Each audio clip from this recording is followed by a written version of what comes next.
গোপালগঞ্জ শান্তিপূর্ণ সমাবেশে একের পরে এক মোদী লীগের দিল্লি লীগের শিবিরের বাচ্চারা হামলা করেছে।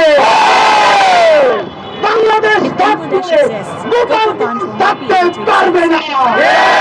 আগামী পরশু মানে শুক্রবার যারা বাংলাদেশ থেকে গোপালগঞ্জ ঘোষণা করে গোপালগঞ্জের প্রত্যেকটা উপজেলা ভাগ পাশে মাদারীপুর ফরিদপুর প্রত্যেকটা জেলার সাথে অ্যাটাচ করে বলেন খারাপ কথা বলি কেন? দিল্লিতে বলছ প্রকাশ্য দিবালোকে আমার বাইরে খুন করার চেষ্টা নেওয়া যায়, এই যে অশ্লীলতা। আর আমার যেই বাচ্চাগুলো নিজের বুকের রক্ত দিয়ে যেই প্রাকৃতিক সেইটার মতো মহাপবিত্র কোনো শব্দ না। সুতরাং আগামী 24 ঘন্টার মধ্যে আমরা ছাপা ছাপা হয়ে যেতে না দেখি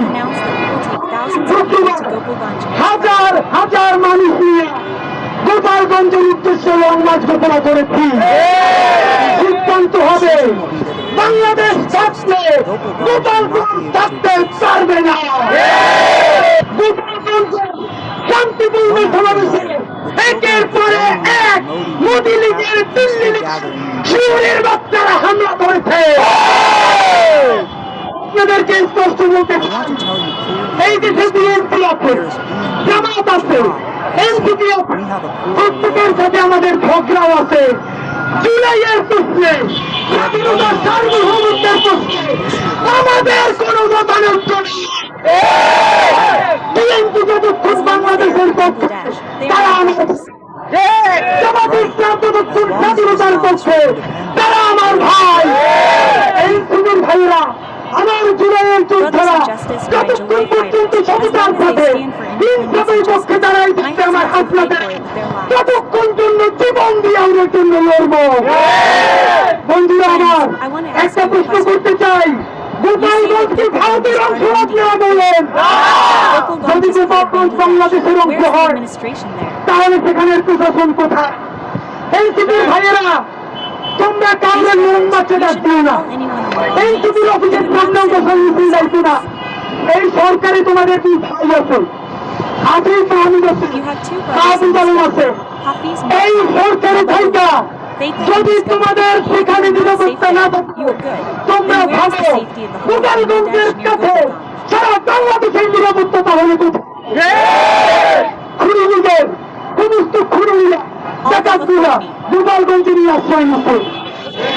আপনাদেরকে একটা কথা জানাই, এতদিন যারা মদ মদ মারাইছে সেই মদ মারানি গুলো কোথায়? এনসিপি আমার ভাইয়েরা সেখানে তো ঘোষণা করলেই কেউ কামে গেছে, শান্তিপূর্ণ সমাবেশে গেছে, হঠাৎ করে যায় নাই। আপনারা যখন জানেন যেখানে খুনিদের ভিডিও করেছে তাদের উপরে হামলা করবে, তাহলে কেন অন্য জেলা থেকে পুলিশ দিয়া নিরাপত্তার চাদর বিছিয়ে দেওয়ার চেষ্টা করেন না? আর্মির বলতে চাই গুন্ডা প্রথমের কবর পাহারা দেওয়ার জন্য চতুর্দিক ঘিরে আসছেন, আর আমার ভাইগুলো আহত অবস্থায় কাঁপছে, তাদের পাশে আপনাদেরকে দেখতে পাই নাই কেন? আর্মির ম্যাজিস্ট্রেটে থাকা অবস্থায় একটা শান্তিপূর্ণ সমাবেশে পূর্ব পরিকল্পিত ভাবে প্রকাশ্যে ঘোষণা দিলা খুনিরা কিভাবে তাদের উপরে হামলা চালাইতে পারলো? ইন্টারিমকে অধিকৃত জবাব দিতে হবে, এবং মাহফুজকে জবাব দিতে হবে, আর্মি চিফ ওয়াকার সাহেবকে জবাব দিতে হবে, পুলিশের আইজিপি আপনাকে জবাব দিতে হবে। এত কথা বলবার সময় মদ মারাও আমার ভাইগুলো মাত্র গোপালগঞ্জ থেকে বের হচ্ছে, গাড়িতে বেরো মারছে, গ্লাস ভাইনা করছে। ভিডিওতে দেখলাম আমাদের বোনেরা তাদের ওনা ছুড়ে তার পাশে ধরে রাখছে যাতে ভাইগুলোর উপরে আরো আইসা তারা আক্রমণ করতে না পারে। কি বিভক্ত আপনারা ভাবেন? স্বাধীন বাংলাদেশে গোপালগঞ্জ নামে বেগম যিনি বলেছিলেন বাংলাদেশে গোপালগঞ্জের নাম বদলে দেওয়া হবে। আপনারা এত বেশি দূরদর্শিতা দিচ্ছেন, আমরা বড় আল্লাহর কাছে দোয়া করি এই স্বাধীনতা সার্বভৌমত্ব সুরক্ষিত হওয়ার আগ পর্যন্ত আল্লাহ যেন আপনারা নিয়ে খারাপ বন্ধুরা, বিএনপি জামাত কোন দল বিধানে দুই লীগের বিরুদ্ধে, মোদী লীগের বিরুদ্ধে, সন্ত্রাসীদের বিরুদ্ধে সারা বাংলাদেশ বানানো হবে। আমরা কর্মসূচি ঘোষণা করব। কর্মসূচি ঘোষণা করে শাহবাগ থানার সামনে আমরা এখন অবরোধ করতে যাব। কথা ক্লিয়ার? আমার ভাইদেরকে তোমরা মুক্ত করতে পারো নাই, তোমাদেরকেও এই মুক্ত করতে হলে আমাদের ভাইদেরকে নিরাপদে ফিরে আসতে হবে। আমরা এখন শাহবাগ থানায় যাব, শান্তিপূর্ণ অবস্থান কর্মসূচি করবো। স্যান্ডেল মারিয়ে মুখের চাপ ফেলাই দিব বলে সুরের বাচ্চা এই ঢাকা থেকে আসছে তোমার ভাইরা কি ভয়াবহ অভিজ্ঞতা দিলে এর 1 বছর পর এখন পর্যন্ত আপনি গোপালগঞ্জকে নিয়ন্ত্রণে নিতে পারেন কোন রুমাটা ফিরছেন সেইটা আমাদেরকে বলেন। বন্ধুরা, এই সরকারকে আগামী 24 ঘন্টা সময় দেওয়া হলো। আজকে বুধবার, আগামীকালকে বৃহস্পতিবার, 24 ঘন্টা সময়।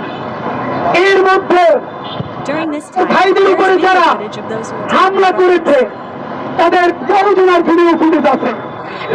গোপালগঞ্জের মাটি খুইরা প্রত্যেকটা মোদির চারজ বাচ্চা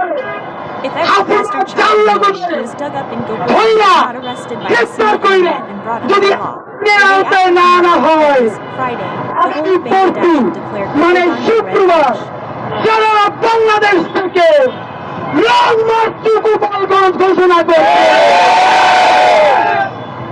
আমরা বিচ্ছিন্ন ভাবে যাব না। বাংলাদেশকে আপনারা সময় দিবেন আগামী 24 ঘন্টায় 1 ঘন্টা পর 1 ঘন্টা সাল্যবাবু ঠিক থাকতে হবে। খানকি বাংলাদেশের অস্তিত্ব থাকবে না যদি গোপালগঞ্জ বাইতে থাকে। গোপালগঞ্জের প্রত্যেকটা উপজেলা ভাগ পাশে মাদারীপুর, ফরিদপুর প্রত্যেকটা জেলার সাথে অ্যাটাচ করে দেওয়া থাকবে। বলেন খারাপ কথা বলি কেন? দিল্লিতে বলছো হামলা করে আমার বাইরে খুন করার চেষ্টা নেওয়া যায়, এই যে অস্থিরতা। আর আমার যেই বাচ্চাগুলো নিজের বুকের রক্ত দিয়ে যেই প্রাকৃতিক লেখা ঢালাইছে সেইটার মতো মহাপবিত্র কোনো শব্দ নাই। সুতরাং আগামী 24 ঘন্টার মধ্যে আমরা ছাপা ছাপা হইতে যাইতে না দেখি হাজার হাজার মানুষ নিয়ে গোপালগঞ্জের উদ্দেশ্যে লং মার্চ ঘোষণা করেছি। সিদ্ধান্ত হবে বাংলাদেশ থাকতে গোপালগঞ্জ থাকতে পারবে না।